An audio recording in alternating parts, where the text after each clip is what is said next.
Coucou les beautiful, j'espère que vous allez bien. Aujourd'hui on se retrouve dans une nouvelle vidéo puisque je voulais vous parler en détail des argiles.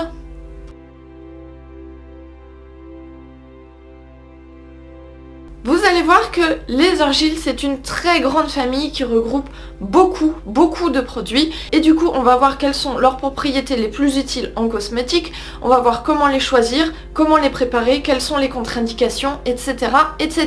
Et vous allez voir que sur un produit qui est simple en apparence, il y a énormément de choses à dire. Parmi les argiles les plus connues en cosmétique, il y a l'argile verte ou l'argile blanche dont on parle majoritairement alors qu'en réalité il existe un arc-en-ciel de couleurs allant du jaune en passant par le rose, le rouge, le orange, le blanc, ensuite le vert et pour finir le bleu. Bien sûr, certaines argiles sont plus faciles à trouver que d'autres, donc la verte et la blanche sont très démocratisées. Ensuite, il y a également d'autres produits dans la famille des argiles, comme par exemple la terre de saumière et le rassoul. Mais ça, on va pas trop s'attarder dessus pour l'instant parce que c'est des produits qui sont vraiment différents. En général, on dit que les argiles sont adaptés aux différents types de peau et de cheveux en fonction de leur couleur. Tout à l'heure, je vais vous parler un tout petit peu plus en détail de la composition, donc restez avec moi. Mais grosso modo, on dit souvent que l'argile jaune qui est au début du spectre de couleurs correspond aux peaux les plus sèches et les plus réactives, et ensuite il y a la rose, la orange, la rouge, etc. jusqu'à l'argile blanche qui correspondrait plutôt à un type de peau et un type de cheveux qui serait dit normal. Et ensuite il y a l'argile verte et l'argile bleue pour les peaux qui sont très grasses et très acnéiques. Voilà, ça grosso modo c'est la distribution des argiles qu'on trouve en fonction des types de peau et de cheveux qu'on trouve de manière la plus classique. Après en réalité c'est pas exactement ça, puisque en réalité en cosmétique en tout cas il existe 4 types d'argiles qui sont présentes sur le marché et toutes ont des compositions et donc des effets qui sont un tout petit peu différents et ça totalement indépendamment de la couleur. Il faut savoir que toutes les argiles sont composées de silice, et la silice c'est l'un des minéraux de base qui composent notre corps, nos tendons, qu'on a besoin pour construire nos os, nos dents, nos muscles, etc. Ce qu'il faut savoir c'est qu'il y a, selon les compositions des argiles, entre 40 et 60% de silice. Il y a l'argile illite qui est très riche souvent en silice et elle s'approche plutôt des 60% que des 40. Ensuite il y a l'argile kaoline ou kaolin, ça dépend. Cette argile là est un petit peu plus douce et du coup moins riche en silice, donc elle sera plutôt du côté des 40%. Ensuite il y a l'argile Montmorillonite ou Montmorillonite, je ne sais pas du tout comment ça se prononce.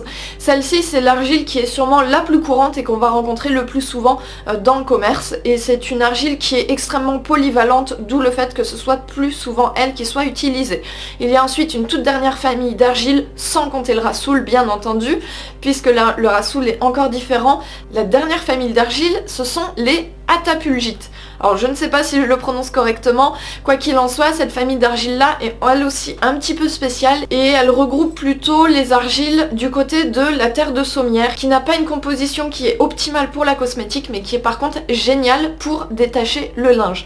D'ailleurs si vous voulez savoir comment l'utiliser, je vous ai fait une vidéo et je vous ai mis le lien dans la description de cette vidéo.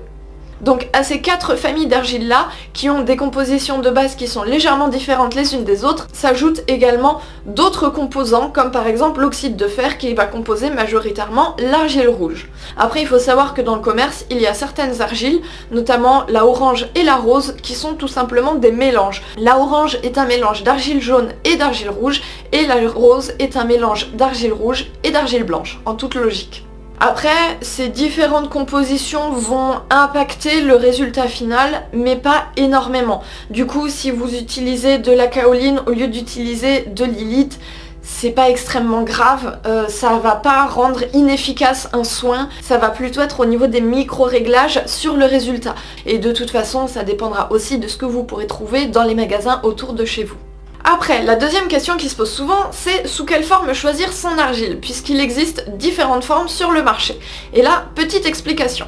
Donc déjà, il y a les gros blocs d'argile. Ceux-là sont vendus en général dans des gros pots de 1 kg et ceux-là, moi je vous les conseille plutôt pour les cataplasmes. Tout simplement parce que vous achetez une grosse quantité d'argile et du coup c'est beaucoup plus rentable de préparer des cataplasmes avec une quantité d'argile que vous aurez acheté au kilo plutôt que des petits pots que vous aurez achetés qui vont vous coûter évidemment beaucoup plus cher. Mais là c'est juste une question de rentabilité.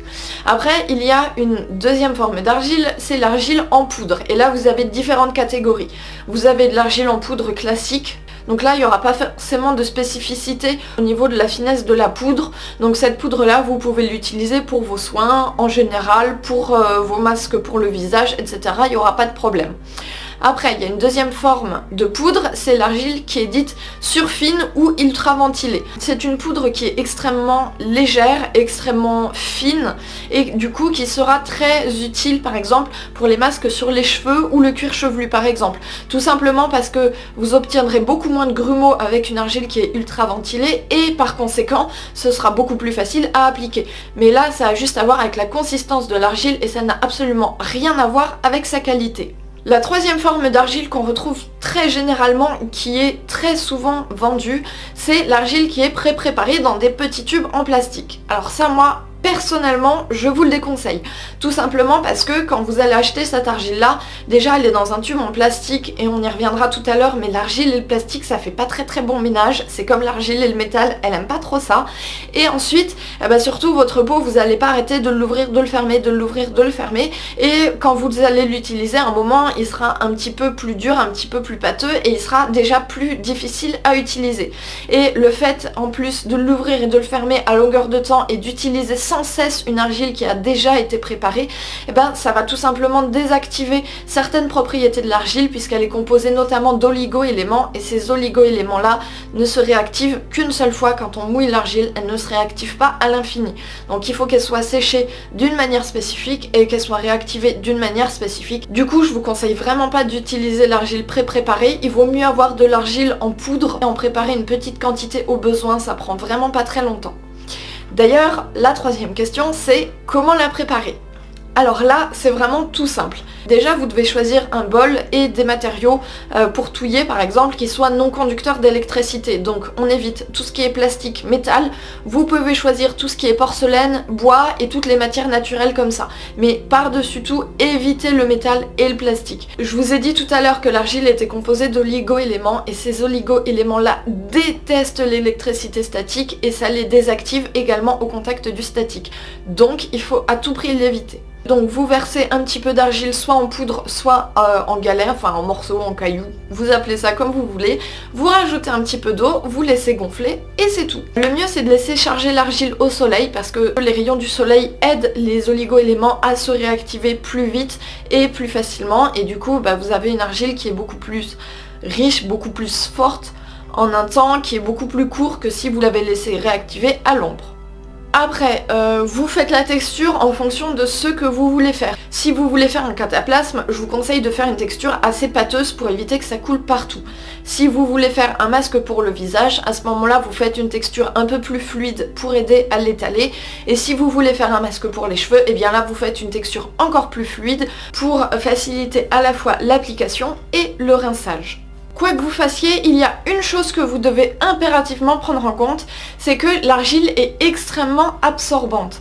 Par conséquent, elle va aider à absorber l'excès de sébum, elle va évidemment absorber l'eau, mais si vous la laissez sécher, eh bien elle va continuer d'absorber tout ce qu'elle peut absorber. L'argile est extrêmement reminéralisante, que ce soit pour la peau ou pour les cheveux, elle est en plus adoucissante, elle est émolliente, elle est extrêmement bonne pour la peau.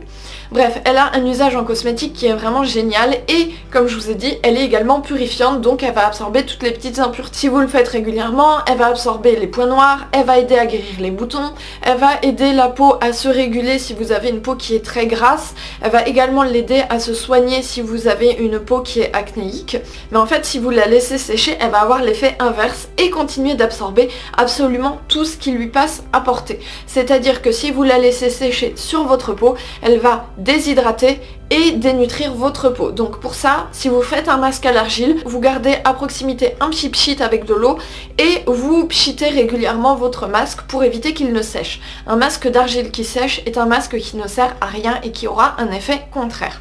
Et évidemment, ce que je viens de vous dire là, c'est valable pour la peau, que ce soit visage ou corps, mais c'est également valable pour les cheveux. Au niveau des usages, on peut en faire des cataplasmes anticellulites par exemple, on peut en faire des masques purifiants, nettoyants, absorbants, hydratants, reminéralisants, tout ce que vous voulez, et on peut également l'utiliser dans d'autres petites choses. On peut l'utiliser par exemple si jamais vous faites une petite coupure ou que vous avez un petit bouton. Bref, pour tout ce qui est petite plaie, vous prenez une petite pâte d'argile, vous faites un petit pâté d'argile, une petite noisette, et vous le mettez simplement sur votre plaie. Et là par contre, c'est l'une des seules fois où vous pouvez attendre que ça sèche, et une fois que c'est sec, en fait ça va absorber le sang, ça va aider la peau en fait à se refermer. Et là vous attendez simplement que ça tombe, et lorsque ça tombe, et bien votre peau est refermée, votre peau est cicatrisée. Alors bien sûr vous aurez une petite marque, une petite croûte, etc. hein. Je suis pas en train de dire que votre peau sera nickel en 20 minutes comme s'il n'y avait jamais rien eu.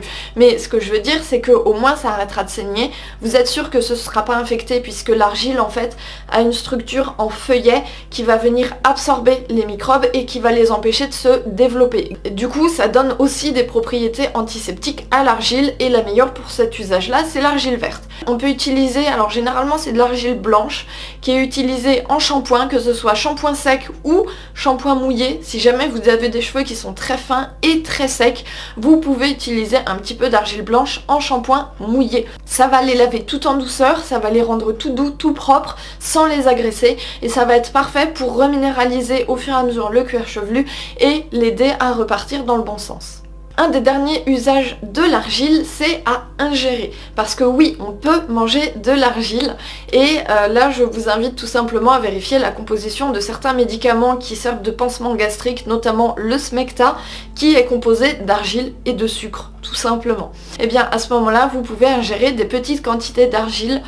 Vous pouvez l'utiliser non seulement si vous avez des problèmes de reflux acide, de reflux gastrique, si vous avez des problèmes de minéralisation et que vous souhaitez reminéraliser vos os, vos dents, etc. À ce moment-là, vous pouvez faire une cure d'argile.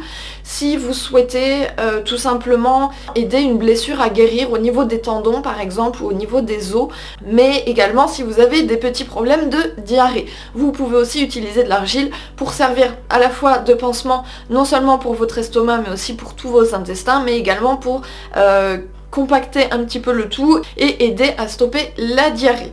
Alors, si vous voulez ingérer de l'argile, il y a différents moyens de le faire. Je vais vous donner la recette que moi personnellement j'utilise. Bien sûr il y en a d'autres. Après il y a aussi des contre-indications et ça je vous en parle juste après. Ma recette pour ingérer de l'argile, c'est tout simplement dans 200 ml d'eau, vous mettez 4 cuillères à café d'argile blanche, vous mélangez bien et ensuite vous prenez ce mélange là et vous ingérez 2 cuillères à café 2 ou 3 fois par jour, pas plus. Vous pouvez aussi boire de l'eau argileuse, auquel cas vous prenez un verre d'eau, vous mettez 1 ou 2 cuillerées à café d'argile dans ce verre d'eau, vous mélangez bien, vous laissez reposer toute la nuit et en fait vous ne buvez que la partie supérieure du verre, que la partie eau, et vous ne buvez pas le petit dépôt d'argile qu'il y a au fond du verre. Et ça vous pouvez faire une cure sur 2-3 semaines par exemple. Après il y a quand même des contre-indications par rapport à l'argile et ça c'est extrêmement important. L'argile, je vous ai dit que c'était une structure en feuillet qui capture les microbes. Mais en vérité, ça ne capture pas que les microbes et les virus, ça capture aussi les impuretés qui n'ont rien à faire dans votre corps. Tous les corps étrangers, les cellules mortes, les déchets, etc. Et par conséquent, ça capte aussi certains médicaments. Vous êtes un peu malade, vous voulez soigner avec de l'argile, vous voyez que ça ne marche pas, et bien sûr, vous allez chez le médecin. À ce moment-là, n'oubliez surtout pas de préciser que vous avez pris de l'argile, parce que l'argile reste dans le corps non pas 24 heures mais plutôt sur une durée de 3-4 jours voire une semaine, ça dépend des organismes, et du coup si vous prenez des médicaments dans ce laps de temps là, eh ben, ils n'auront peut-être aucun effet puisqu'ils seront pris au piège par l'argile et évacués du coup par les selles. Du coup, vous comprenez bien que ingérer de l'argile, ça ne se fait pas n'importe comment, n'est-ce pas? Que si vous êtes déjà sous un traitement médical pour du diabète ou je ne sais quoi, vous demandez d'abord et en priorité l'avis à votre médecin, et que si votre médecin vous dit c'est une très mauvaise idée, ne le faites pas, bien entendu, vous respectez ce qu'il vient de vous dire, ne vous mettez pas en danger. Moi personnellement je ne suis pas médecin, je ne suis absolument pas habilitée à vous dire avec quel médicament ce sera ok ou non, et de toute façon je n'y connais rien, donc je n'ai pas envie de mettre votre santé en danger, donc vous demandez à votre médecin d'abord si c'est une bonne ou une mauvaise idée. Pareil, si vous avez des problèmes de constipation à répétition, c'est peut-être pas une très bonne idée de prendre de l'argile, puisque ça a tendance au contraire à ralentir le transit. Et si vous avez des problèmes de constipation, de toute façon, c'est pas de l'argile qu'il va falloir prendre, ce sera plutôt des fibres. N'oubliez pas que l'argile, c'est un produit qu'on trouve de manière très courante, très facilement, qui est très accessible, mais qui est surtout un produit qui est très efficace et qui peut être un peu dangereux si mal utilisé. Vous vous rendez bien compte que si vous avez par exemple du diabète, que vous prenez de l'argile et que ça désactive l'effet de votre médicament, là ça peut vous mettre vraiment en danger. Voilà, écoutez, sur ce je pense qu'on a fait le tour. Si jamais vous avez encore des questions par rapport à l'argile, n'hésitez surtout pas à laisser un commentaire, je vais essayer d'y répondre le plus vite possible, mais là je vous avoue que je suis complètement débordée de boulot en ce moment. En attendant, si vous avez jamais osé tester les argiles, que ce soit en masque, en cataplasme, que ce soit pour les cheveux, la peau ou même pour les ongles, j'espère vraiment que cette vidéo vous aura décidé à franchir le pas, à passer le cap et à utiliser les argiles, parce que ça peut vraiment être de formidables alliés pour notre beauté, pour notre cosmétique, mais également pour notre santé. Et si jamais vous cherchez des recettes avec des argiles, eh bien je vous en ai listé quelques-unes dans la description de la vidéo, que ce soit pour les cheveux, la peau, les ongles, le shampoing sec, ce genre de choses. Donc n'hésitez pas à aller jeter un coup d'œil. Sur ce, moi je vous dis à très bientôt dans la prochaine vidéo, et bien entendu, prenez soin de vous.